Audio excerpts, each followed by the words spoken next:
I never thought the day would come when my own daughter would look at me as if I was less than a stranger. It happened on a warm evening in Manhattan, during what was supposed to be a simple dinner before her wedding. I had driven into the city in my old truck, dressed in my best shirt, thinking this meeting would be about family and celebration. Instead, it turned into the most humiliating moment of my life. Across the table sat Victor, my daughter's fiancé. His suit looked like it cost more than my entire car, and he wore it with the arrogance of a man who believed price tags defined people. He leaned back in his chair, wrapped an arm around Loretta's shoulders, and smirked as he said the words that cut me to the bone. "You do not belong here, old man. This wedding is not for beggars." For a moment I thought Loretta would protest, that she would defend me as she had when she was a child, but instead she lowered her eyes and whispered, "Maybe he has a point." Those words landed harder than Victor's insult. My daughter, the girl I had raised alone after her mother's death, the one I had worked double shifts for, the one I had believed would always stand with me, now chose silence. I did not fight back. I folded my napkin, stood, and wished them happiness. My voice was calm, but inside I felt my chest breaking apart. I walked out of that restaurant alone, humiliated in front of strangers. And I swore one thing: if my daughter and her fiancé wanted to measure a man's worth by money and image, then I would show them just how wrong they were. The night swallowed me whole as I steered the truck north, leaving behind the bright restaurants and polished cars of Manhattan. My hands gripped the wheel tighter than they needed to, knuckles stiff, as if holding on to something I could not name. Every traffic light seemed longer than the last, every horn and burst of laughter from the sidewalks another reminder of what I had just endured. My daughter had sat there in her new dress, her diamond flashing under the chandeliers, and agreed that I did not belong in her world. It was not just Victor's cruel words that echoed through me. It was her whisper of agreement, that soft betrayal that cracked something inside my chest. The road stretched ahead in a blur of headlights. I drove almost on instinct, the way I had driven for years after long shifts, eyes half closed, body aching, but always pushing forward because there was no other choice. Back then, I had two reasons to keep moving: a little girl waiting at home with homework spread across the table, and the memory of a wife who had believed in me more than anyone else ever had. I could still see Mary leaning in the kitchen doorway, smiling at me even when I dragged myself in at midnight, smelling of sweat and machinery. She used to say, "Family first, Leland. Money is just a tool. Love is what matters." I believed her, and I lived by those words. But as the miles passed under the tires, I began to see the truth of what had happened tonight. My daughter no longer believed in the values her mother had given her. Somewhere along the way, she had learned a new lesson, one Victor now voiced for her: that worth is measured in labels, in cars, in jewelry, in the illusion of wealth. It struck me like a cold wind that she had not been stolen away in a single moment. This had been happening slowly for years, like rust eating through steel. The Christmas visits cut short, the distracted glances at her phone, the way she hesitated to invite me to gatherings. Each sign had been small, easy to ignore, but now they formed a picture I could not look away from. I remembered the endless overtime I had worked, not because I craved money, but because I wanted to give her the small comforts I never had. New shoes so she would not feel embarrassed in school. A used but reliable laptop when she started college. Nights I went without sleep so she could go to sleep in warmth and security. Yet now, in her eyes, all of that seemed invisible. What she saw was the worn shirt, the tired hands, the pickup truck that had carried us through storms and winters but did not shine like Victor's imported car. Shame burned in me hot and raw, but beneath it there was something colder taking shape. For years I had told myself that appearances did not matter, that what counted was the work you did, the love you gave, the person you were. Tonight I saw how fragile those beliefs looked in a world dazzled by surfaces. My daughter had measured me by the cut of my shirt, by the age of my car, by the stories Victor whispered about prestige. She had looked at me and seen only lack. That was the cut that hurt most, sharper than anything Victor could ever say. The highway lights flickered across the windshield, throwing my reflection back at me in fragments. A tired man, gray at the temples, clothes plain and forgettable. No one looking in from the outside would see the decades of sacrifice.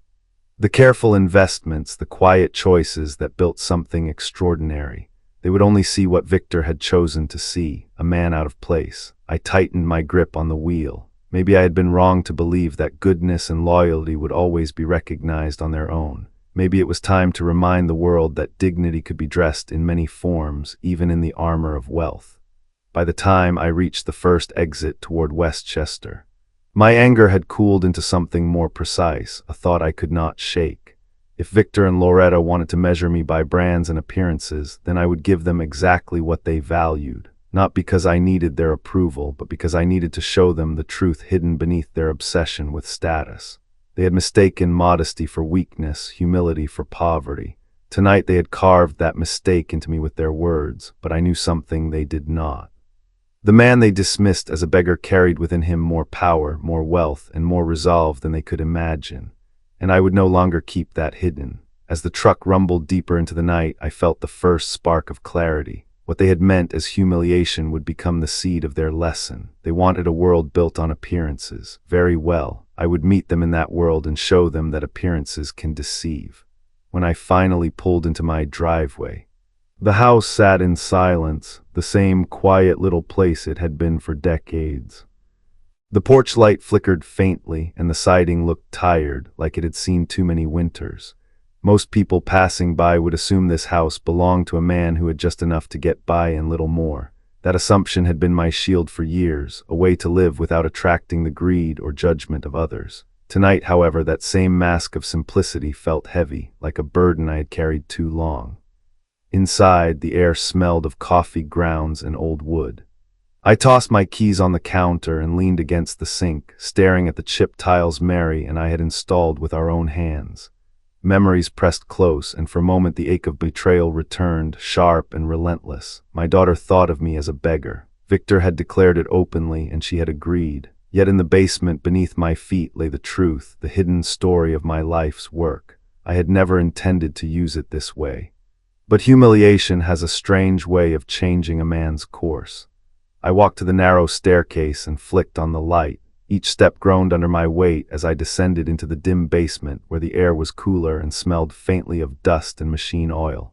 Tools hung neatly on pegboards, relics of my engineering years when fixing and building had been second nature. But behind the workbench, hidden under an old canvas tarp, stood the safe. I had bought it back in 1995, the year I made my first leap of faith into a future no one else could see. My fingers remembered the combination without effort. Mary's birthday, then Loretta's. The lock turned heavy and final, and the door opened with a click that echoed in the stillness. Inside, rows of manila folders lay stacked with precision, each one carrying a chapter of the story my daughter had never cared to ask about. I pulled out the first. Marked Apple, the stock certificate dated September 15, 1995, looked almost like a relic now.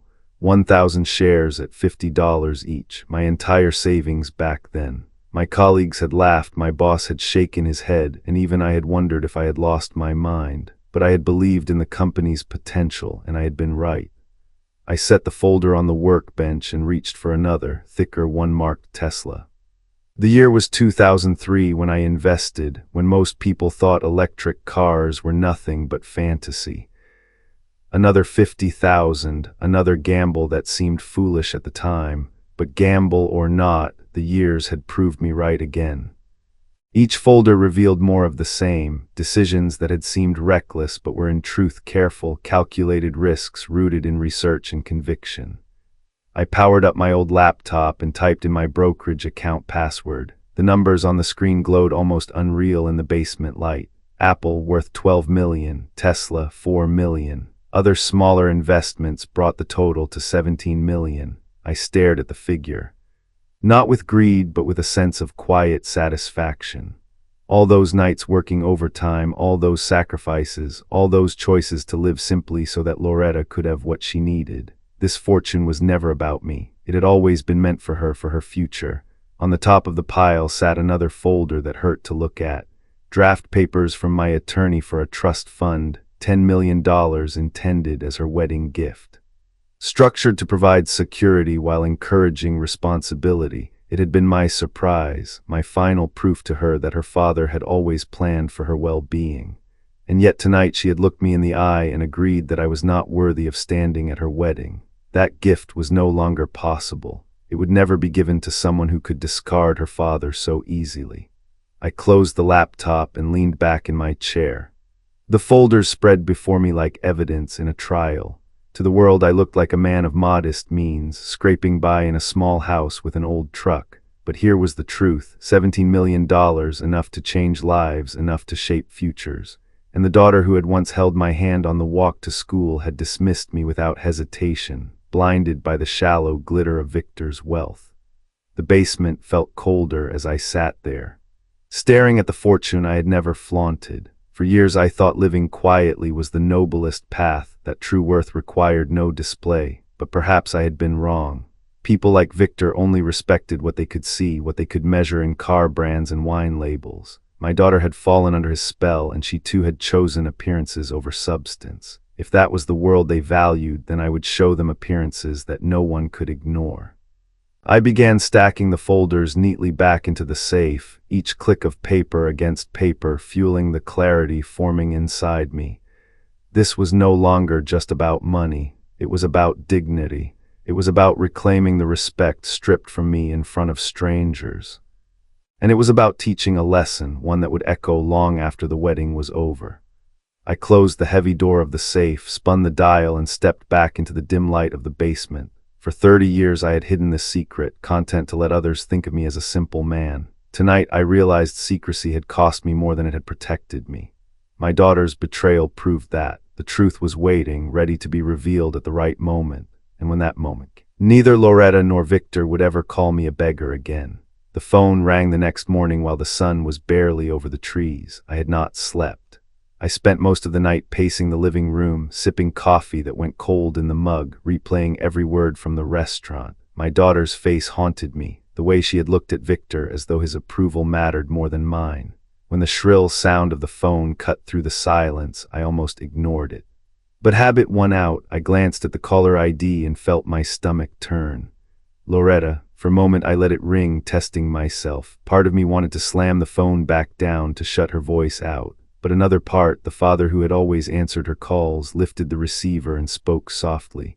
"Hello, daughter." Her tone was sugar-sweet, almost rehearsed. "Good morning, Daddy," she said.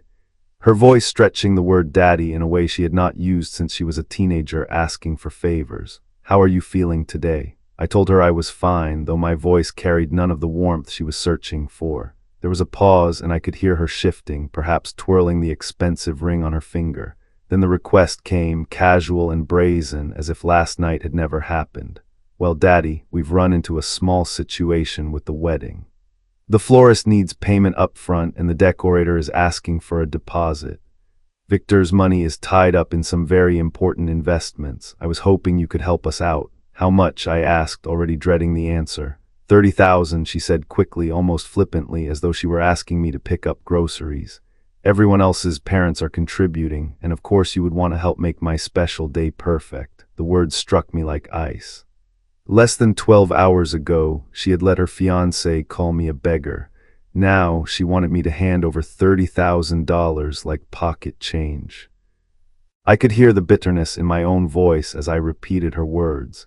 "Yesterday I was too poor to attend your wedding. Today you need 30,000. She hesitated, her tone sharpening, losing the fake sweetness. "That's completely different," she snapped. "This is about the wedding itself, not about social considerations. Just give me the money." The mask slipped then, and I heard not the daughter I had raised, but a stranger, entitled and impatient. I told her no. Flat, firm. Final. For a second there was silence on the line, and then her voice dropped to a colder register. "Fine, don't help, but don't expect any relationship with me after this. Victor says we don't need people who won't support our happiness." Her words twisted the knife that was already deep inside me, but I did not let her hear it. "Goodbye, Loretta," I said, and hung up before she could reply. The kitchen seemed even quieter after that. The kind of silence that presses against your ears. I stared at the phone still in my hand, the memory of her voice ringing louder than the device itself. My daughter had reduced me to a wallet, and when I refused to open it, she dismissed me as if 30 years of sacrifice meant nothing. I set the phone down slowly and looked around the room. The chipped mug on the table, the photographs on the mantel, the old curtains that needed replacing. To her, all of this was proof of my failure.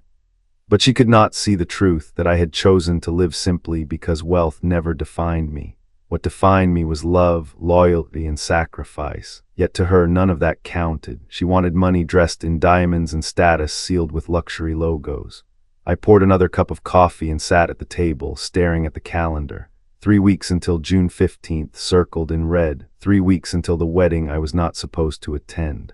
My anger no longer boiled.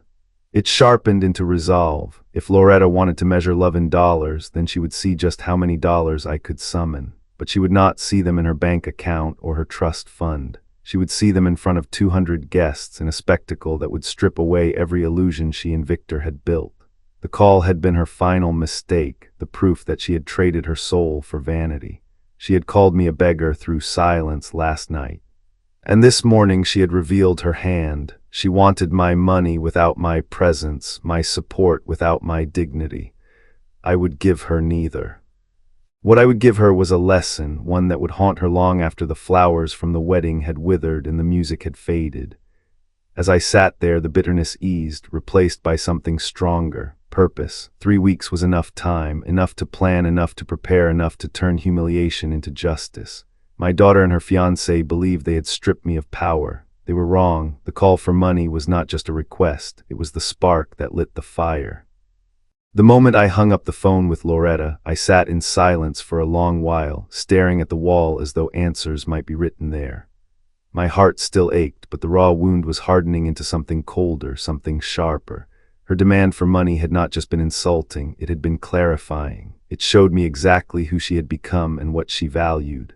For years I had been preparing a gift for her, one that would guarantee her comfort for the rest of her life. A $10 million trust fund, carefully designed with my attorney to encourage responsibility and generosity. It was supposed to be my way of proving that every sacrifice I had made had meaning. Now, it felt like the cruelest irony. She had thrown away her father in pursuit of wealth she already had waiting for her.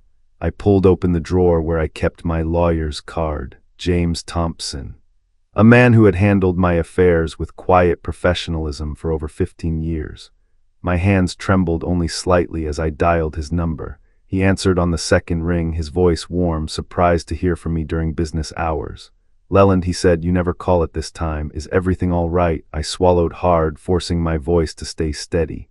"Everything is fine, James. I just need to make some changes to my will." There was a pause. Changes? He asked cautiously. I could almost hear the curiosity in his tone, but I gave him no more than he needed. "Circumstances have changed," I told him flatly.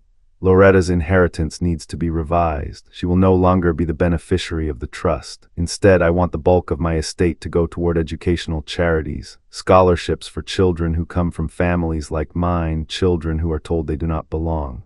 James exhaled slowly, clearly trying to measure his words. "That is a very significant change, Leland. Are you absolutely sure?" I looked out the window where my old truck sat beneath the maple tree, a symbol of the modest life I had lived for decades. "Yes," I said, "I am certain." For the next 30 minutes we went through details. He explained what documents needed amending, how the trust would be dissolved, and how the new charitable foundation could be structured to ensure permanence. I listened carefully, making notes, my resolve solidifying with each step. By the time we finished, the plan was in motion. The wealth I had accumulated over a lifetime would not be a cushion for Loretta's entitled lifestyle. It would be a ladder for others, a way to lift children who knew the sting of being underestimated, children who would understand the value of opportunity in a way my own daughter no longer could. When I hung up, a strange calm filled me. It was not joy and it was not peace, but it was clarity. For years I had hidden my fortune, waiting for the right moment to reveal it. I thought that moment would come at Loretta's wedding, in the form of a blessing that would make her life easier. But her betrayal had changed the meaning of that day. The wedding would no longer be her victory lap of wealth and status. It would be the stage for her reckoning. I went to the mantel and picked up a photograph of Mary holding Loretta at age 6. Mary's smile was warm, her eyes bright with hope. I whispered to her, "I tried, Mary. I tried to raise her the way we promised, but she has chosen another path. Now I will make sure our sacrifices mean something, even if it is not through her." The decision felt irreversible, and that gave me strength. I was no longer a man stumbling through humiliation. I was a man with a plan, and the plan was rooted in truth. The papers James would prepare were more than legal documents. They were the turning point, the moment when I chose to stop begging for respect and instead command it. I placed the photo back on the mantel and sat down at the kitchen table again. The house seemed different now, less like a burden and more like a fortress. Every corner held memories of struggle, of sacrifice, of love. Those memories had built the wealth hidden in my safe, and now that wealth had a new purpose. As the afternoon light shifted through the curtains, I felt something I had not felt in a long time: power. Not the shallow kind that Victor flaunted with his suits and his watch, but real power, the kind that came from knowing you controlled the outcome of your own story. They thought they had dismissed me, that they had written me out of their lives with one cruel dinner. They were wrong. I was rewriting the script, and they would learn that lesson in front of everyone they had sought to impress. The days after my call with James passed slowly, but each hour carried with it a growing sense of determination. I knew that if I was going to reclaim my dignity, I could not simply appear at the wedding unprepared. Victor thrived on image, on appearances so polished that no one could question him. To confront him on his own stage, I needed precision. I needed to know every detail, every moment where my presence could not just disrupt but redefine the entire narrative of their celebration. It was by chance that I spotted Emily one Saturday afternoon in Stamford. She had been Loretta's close friend since high school, a kind-hearted young woman who worked as a teacher. I had always liked Emily. She had a way of treating people without judgment. And when she saw me sitting at an outdoor cafe, her face lit with genuine joy. "Mr. Watkins, what a surprise. Are you here planning wedding surprises too?" Her innocent words struck me like a gift from fate. I smiled and invited her to sit. She did so eagerly, her laptop bag resting against the chair. As she ordered a coffee, she leaned toward me with conspiratorial excitement. "Oh, I probably should not say anything, but since you are Loretta's father, I have been helping with some of the final details. June 15th is coming up so fast." I nodded, masking the storm inside me. "Tell me about this venue," I asked softly. She launched into a description so vivid it was almost as though she had been rehearsing. The grand estate in Greenwich, 200 guests, cocktails in the garden, dinner at 7, dancing until midnight. Victor had insisted on valet parking, on a string quartet, on every detail fitting his vision of perfection. Emily spoke with admiration, her eyes wide at the scale of it all. I listened intently, but not as a father seeking reassurance. I listened like a general absorbing battlefield intelligence. Each word she spoke added to a mental map I was already sketching. When the ceremony would begin, when guests would be most attentive, where the microphone would stand, where the cars would arrive. Emily even told me about the seating arrangements, about how Victor had planned to place business associates at the front so they would see him at his most commanding. Every detail fed into my plan. I asked questions, careful to keep my tone light, fatherly, as though I was simply trying to surprise my daughter with a kind gesture. Emily was delighted, promising not to reveal our conversation. She saw nothing but a father eager to add a special touch to his daughter's big day. By the time she left, she had unknowingly given me every piece of information I needed. When she walked away down the sidewalk, laptop bag swinging, I remained at the cafe table, my notebook open in front of me. I wrote everything down: ceremony at 4, cocktails at 5, dinner at 7, dancing until midnight, valet at the front entrance, guests arriving between 3 and 3:30. Victor's associates clustered in the first 3 rows. At the bottom of the page, I wrote one more note in bold letters: arrival time must maximize impact. For years, I had lived in the shadows of my own modesty, allowing people to assume I was ordinary. Now I realized the timing of my reemergence mattered as much as the appearance itself. If I arrived too early, I would be absorbed into the crowd. Too late, and the attention would shift elsewhere. No, I had to arrive at the precise moment when every eye was searching for the next spectacle, the moment when anticipation was sharpest. Then and only then would my entrance break through every barrier Victor had built. As I closed the notebook, I felt a chill of clarity. Emily's kindness had provided me with more than logistics. She had given me the final confirmation that Loretta and Victor lived entirely for appearances. Everything about this wedding was designed not to celebrate love, but to showcase wealth, power, and influence. They wanted a stage. I would give them a performance they would never forget. That night, as I sat at my kitchen table with the notebook spread open before me, I allowed myself a small smile. 3 weeks was plenty of time. The humiliation that had burned me at the restaurant would become their humiliation, carved in front of every guest they had hoped to impress. The timeline was clear, the plan was forming, and now all I needed were the tools to execute it. The lesson they would learn was already written, they just did not know it yet. The more I studied the notes from my meeting with Emily, the clearer it became that timing alone would not be enough. To dismantle the illusion Victor had built, I needed to meet him on his chosen battlefield. His world was one of luxury cars, designer suits, and price tags that spoke louder than words.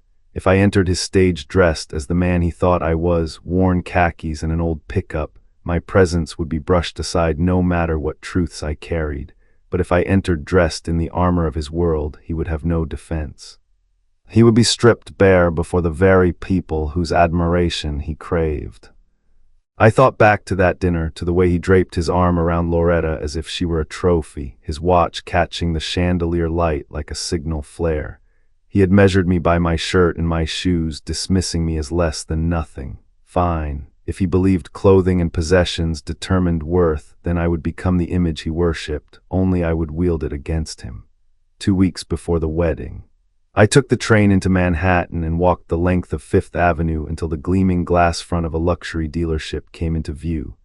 Inside, under lights that turned metal into sculpture, sat the car that would redefine everything, a Rolls Royce Phantom. Midnight blue, its chrome gleaming like polished armor, price tag more than $500,000. The salesman looked me over with bored disinterest, clearly judging my plain jacket and scuffed shoes. "Sir, are you sure you are in the right place?" he asked, his tone dripping with dismissal. I met his eyes calmly and pulled a certified bank check from my leather portfolio, placing it on the glass counter. The check was for $500,000. His smirk vanished instantly, replaced by a scramble of apologies. Within moments, managers appeared, staff hovered, and suddenly I was royalty. They spoke of customization, of interiors in cream leather, of technology packages and chauffeur services. Every detail was offered with reverence, every word chosen carefully now that they understood the truth. For an hour I listened, made my choices, and signed papers. Midnight blue exterior, cream interior, the works. A professional driver was introduced to me, Marcus Thompson, former military, his posture straight, his handshake steady. His presence radiated reliability and quiet strength. I explained the event, June 15th, and told him discretion was essential. He nodded once and promised I would be delivered to the estate in flawless style. Walking out of that dealership, I felt something shift inside me. The same man who had been dismissed minutes earlier now left with the keys to the most commanding vehicle on the road. Power had not changed me. It had revealed the game Victor played. Respect in his world could be bought, and I had just purchased more of it than he could ever hope to. But a car alone was not enough. If Victor measured worth by fabric and tailoring, then I would give him a vision so precise it would silence even the most skeptical guest. The following day I entered Brooks Brothers on Madison Avenue. Chandeliers glowed above bolts of Italian wool, and consultants glided across the polished floors like actors on a stage. A young man approached, his eyes sharp. "How may I assist you today, sir?" I told him simply, "I need a complete transformation." He measured me with the efficiency of a craftsman, and together we selected a deep charcoal gray suit.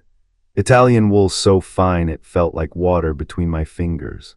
Egyptian cotton shirts, a silk burgundy tie, handcrafted leather shoes from Florence. Accessories followed, gold cufflinks, a Rolex that gleamed under the lights. Every piece spoke the language of wealth and authority. When I tried on the preliminary fitting, I almost did not recognize the man in the mirror.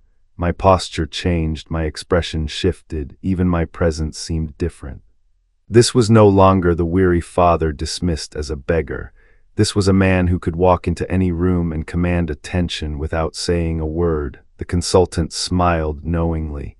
"You will command respect the moment you enter," he said, and I believed him. By the time I left the store, final fitting scheduled for June 13th, the plan was complete. The car, the suit, the timing, all aligned for the moment of reckoning. Victor and Loretta wanted wealth to define value. Very well, I would give them wealth personified, a symbol so overwhelming that their shallow facades would collapse under its weight. As I stepped onto the sidewalk, the city buzzing around me, I caught my reflection in the window. The man who stared back carried 17 million quietly, modestly, for decades. Soon that silence would end. Soon I would arrive at their wedding not as a beggar, but as the embodiment of everything they worshipped, only to strip them of it before their own guests. The symbol of power was ready. All that remained was to wield it. June 15th arrived clear and bright, a day that seemed designed for photographs and champagne toasts. I woke before the alarm. Rested in a way I had not felt in years. Everything I needed was ready. The Brooks Brothers suit hanging on its frame, the polished shoes beside the dresser, the Rolex waiting on the nightstand. Downstairs, my kitchen looked the same as always. The chipped mug sat by the coffee pot, the faded curtains let in a soft light, the same familiar walls surrounded me. Yet I knew that by nightfall this modest house and the life it represented would be a memory, a closed chapter. Marcus arrived at exactly 2:30. The deep growl of the Rolls Royce Phantom announced him before the car even appeared in my driveway. Neighbors stepped out of their doors, drawn by the sound, their eyes widening as the midnight blue machine glided to a stop in front of my old house. It was almost comical, the contrast of a $500,000 car against siding in need of paint and a lawn that had grown a little wild. Marcus stepped out, immaculate in his uniform, and opened the rear door with a bow of professional precision. "Good afternoon, Mr. Watkins. You look impeccable." I settled into the cream leather interior, running my hand along the stitching as the door shut with a heavy click that spoke of power and perfection. Through the tinted glass I caught one last glimpse of the house where Mary and I had built our lives. It was humble, but it had held 30 years of love and sacrifice. Now it was also the shell of the man Victor had mocked. I let it fade from view as Marcus steered us onto the main road. The drive toward Greenwich carried me past scenery that seemed to mirror my thoughts. Modest neighborhoods gave way to estates, small cars to luxury imports, tired storefronts to glittering boutiques. Each mile drew me closer to the world my daughter had chosen, a world where image was everything and modesty was equated with failure. Yet I did not feel small. For the first time in months, I felt tall, composed, every breath steady with purpose. When we reached the gates of the estate, the scene unfolded like something from a magazine. Marble fountains rose in arcs of water. Rolling lawns stretched toward gardens trimmed with geometric perfection. At the circular driveway, luxury vehicles lined up in a slow parade. Bentleys, Lamborghinis, Aston Martins, each more flamboyant than the last. Guests in designer gowns and tuxedos stepped out, laughter spilling into the air, their eyes scanning the arrivals in judgment and admiration. As Marcus eased the Rolls Royce into the line, heads began to turn. A hush rippled through the waiting crowd as the Phantom drew up directly to the grand entrance. The car seemed to silence everything around it. Even in a sea of expensive machines, the Phantom was unmistakable, a leviathan of wealth that commanded respect without asking. Guests leaned toward each other, whispering, eyes searching the tinted windows. I watched them unseen and felt the power of the moment. These were the same types of people who would have dismissed me had I arrived in my pickup, who would have looked past me as if I were invisible. But now they waited, their curiosity burning, desperate to know who had arrived in such style.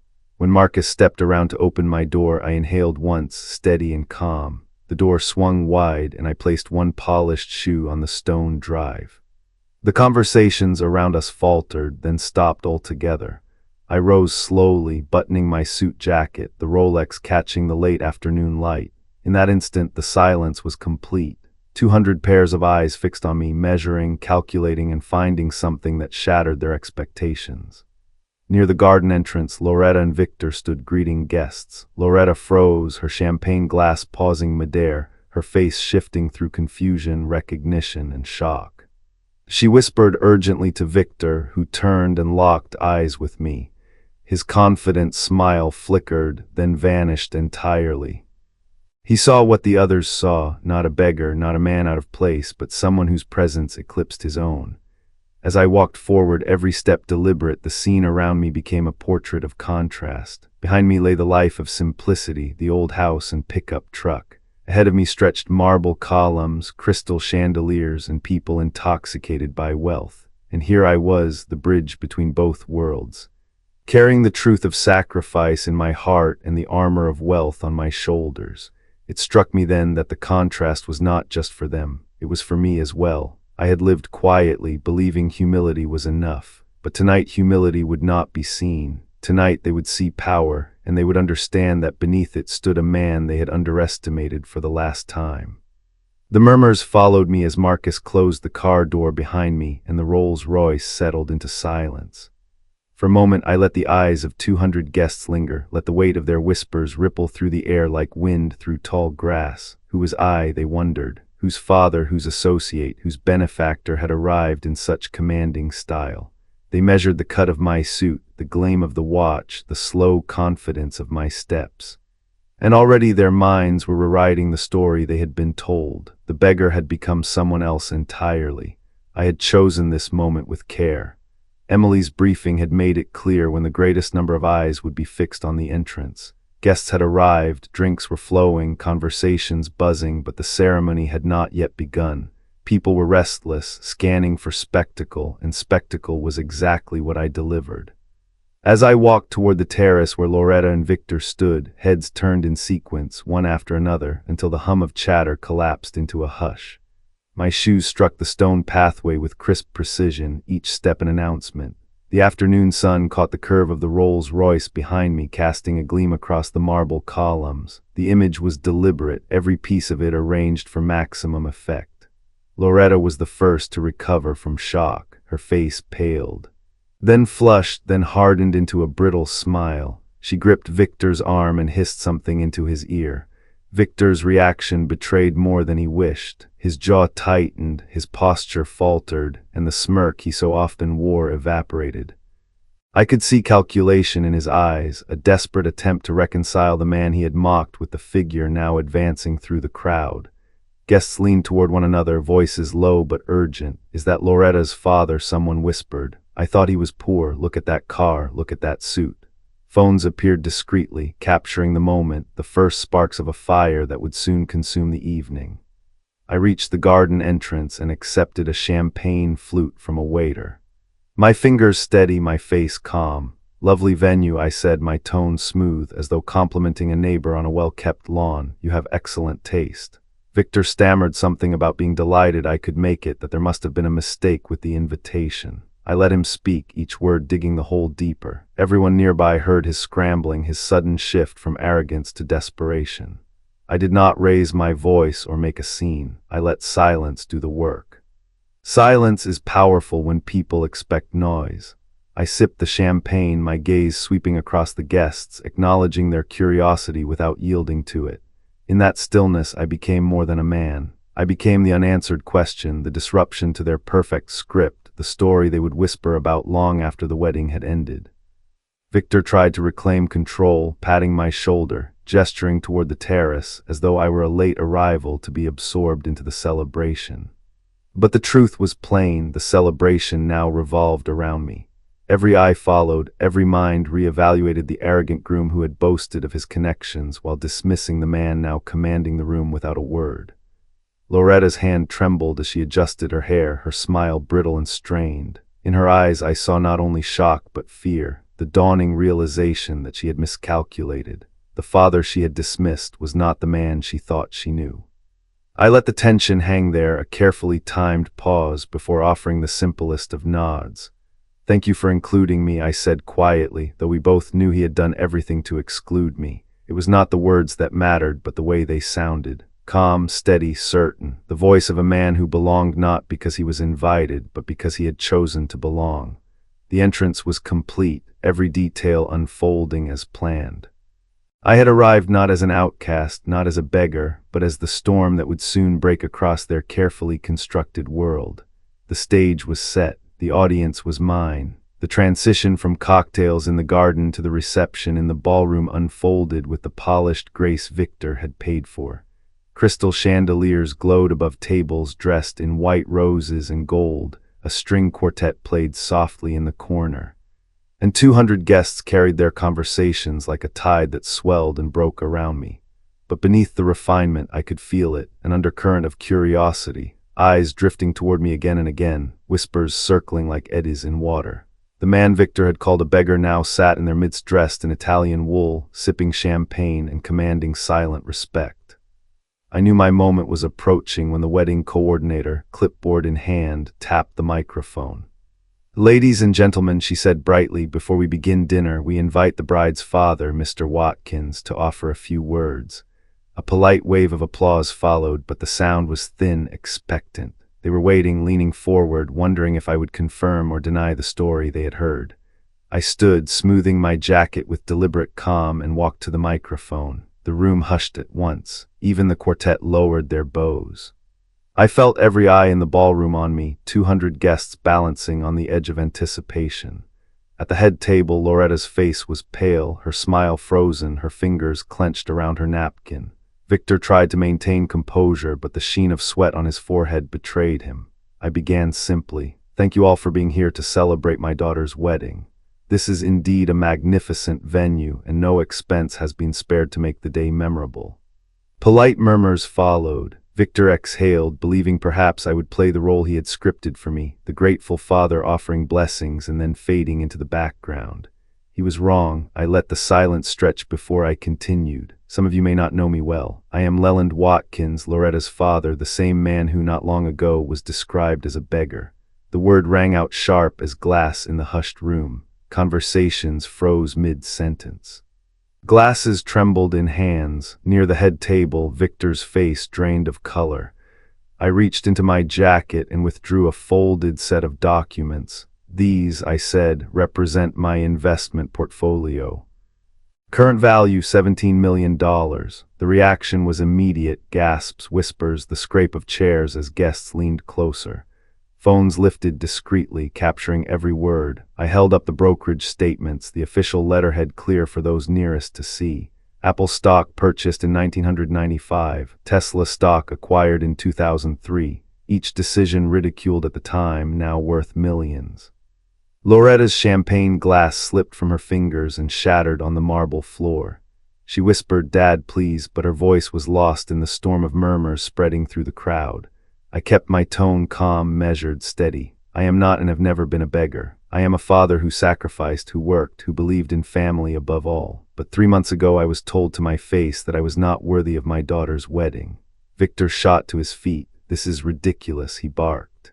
"You are making a scene," but the crowd's attention never left me. They were watching history unfold, their phones recording, their judgment sharpening with every passing second. Originally, I said I had prepared a very different gift, a trust fund worth $10 million for Loretta's future. Another collective gasp. Faces turned toward the bride, eyes wide with disbelief. $10 million gone with one cruel decision. But when my daughter stood by her fiancé's insult, when she agreed I did not belong, I decided that gift would never be given.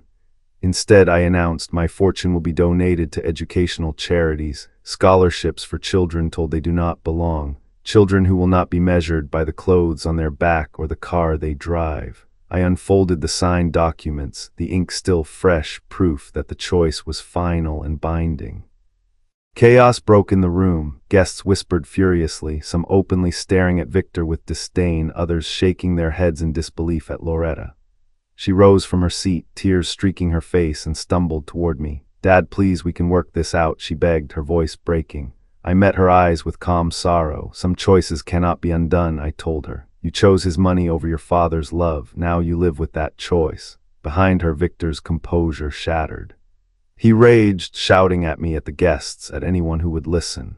"You insane old man, you've destroyed everything." But the guests were already pulling away, their admiration curdling into contempt. They saw him not as a wealthy groom, but as a fool who had thrown away $17 million by humiliating the wrong man. I stepped back from the microphone, my speech complete.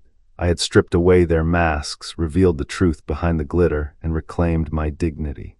The ballroom was no longer theirs, it was mine. I stepped away from the microphone, the sound of my words still echoing against the high ceilings and crystal chandeliers. For a heartbeat, the ballroom stood frozen, 200 guests caught between disbelief and awe. Then the noise erupted. Chairs scraped, glasses clinked, voices rose in waves as everyone turned to stare at Loretta and Victor. my daughter's wedding, designed as a perfect exhibition of wealth, had transformed into a public reckoning that neither of them could escape. Loretta stumbled forward, her white gown heavy and awkward as she tried to reach me. Her face was streaked with tears, her voice shrill and desperate. "Dad, please wait, we can fix this. I was wrong, you cannot just walk away." For years, I would have given anything to hear my daughter call out to me with that much urgency. But in that moment, the sound brought no comfort, it carried only regret. She had chosen to stand against me when it mattered most, and now she was begging only because the glittering future she imagined had dissolved in front of her. I stopped at the edge of the dance floor and turned back to her. The room had gone quiet again, guests craning to catch every word. "Some choices have consequences," I said softly.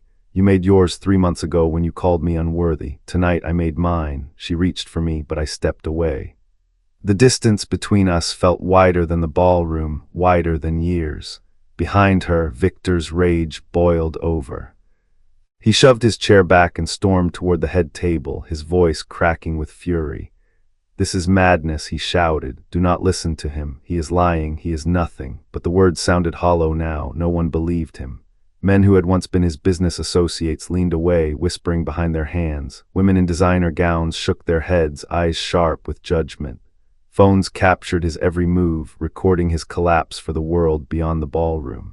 I caught the murmur of one older gentleman near the front. 17 million, he whispered to his wife. That boy threw away 17 million by mocking the father. The words spread quickly, picked up by others until the whole room seemed to hum with condemnation. Victor tried to shout over it, but his voice was drowned beneath the weight of his own downfall. Loretta collapsed into a chair, her sobs filling the space Victor's shouts could not. I wanted to go to her. To wipe her tears, to hold her the way I had when she was a child afraid of thunderstorms. But the years had built to this moment, and I knew that comfort would mean nothing now. She had to feel the full weight of what she had chosen, had to learn that love discarded for appearances could not be recovered with apologies. I turned and walked toward the exit. The guests parted like water, creating a path as though they understood instinctively that nothing should stand in my way. Heads bowed slightly, not out of fear, but out of respect. Even in silence, I could hear the chaos behind me, Loretta's cries, Victor's rage, the low rumble of conversations as reputations shattered. Marcus stood waiting in the grand foyer, the Rolls Royce gleaming just beyond the open doors. "Everything went well, sir?" he asked quietly as he opened the rear door. "Better than I could have hoped," I answered, stepping into the cool leather seat. The door closed with finality. And the engine purred to life. Through the tinted glass, I caught one last glimpse. Loretta stood at the top of the marble steps, mascara streaking down her face, her wedding gown wrinkled and heavy, her hands reaching helplessly as the car began to roll forward. Behind her, Victor was surrounded by clusters of guests, their expressions cold, their voices sharp as they dissected his arrogance and his fall. The life they had planned was crumbling before the evening had even begun. As the Rolls Royce glided down the long driveway, I leaned back and let the tension ease from my shoulders. For months I had carried the weight of humiliation, of betrayal, of heartbreak. Tonight I had laid it down. Justice had been delivered, not with shouting or fists, but with truth and dignity. My phone buzzed with messages, but I switched it off without reading. I did not need to hear excuses or apologies, not now. Outside the window, the Connecticut countryside stretched in quiet beauty, a reminder that life beyond wealth and appearances still existed. Some lessons, I thought, cost dearly. Mine had cost 17 million, but it was worth every cent to remind the world and my daughter that true worth cannot be measured in clothes, cars, or chandeliers. I closed my eyes as the car carried me away from the wreckage of their illusions. The man they had called a beggar was gone. In his place remained a father who had proven that dignity is priceless and that some lessons are meant to last forever. The Rolls Royce moved steadily through the quiet Connecticut roads, and I leaned back against the cream leather seat, watching the estate shrink in the rearview mirror. The marble steps, the fountains, the glittering chandeliers, all of it fading behind me like a mirage that had finally dissolved. I felt no joy in what I had done. There was no triumph in seeing Victor's rage or Loretta's tears. What I felt was lighter, calmer, as if a burden I had carried for years had been lifted at last. I had not destroyed them. I had only revealed the truth, and in doing so I had reclaimed my dignity. In that stillness, one thought repeated in my mind. Money can be counted, stacked, displayed. Value cannot. Value is measured in loyalty and respect, in how we treat those who stand beside us when life is hardest. Victor never understood that. Loretta had forgotten it. Tonight was my way of reminding them and everyone else who watched.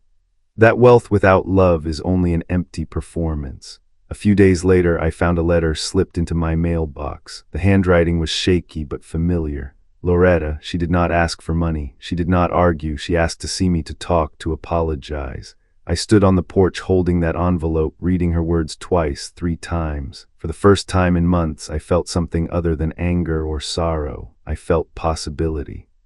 The door between us was not locked forever, but to step back through, she would have to choose family over appearances, love over pride.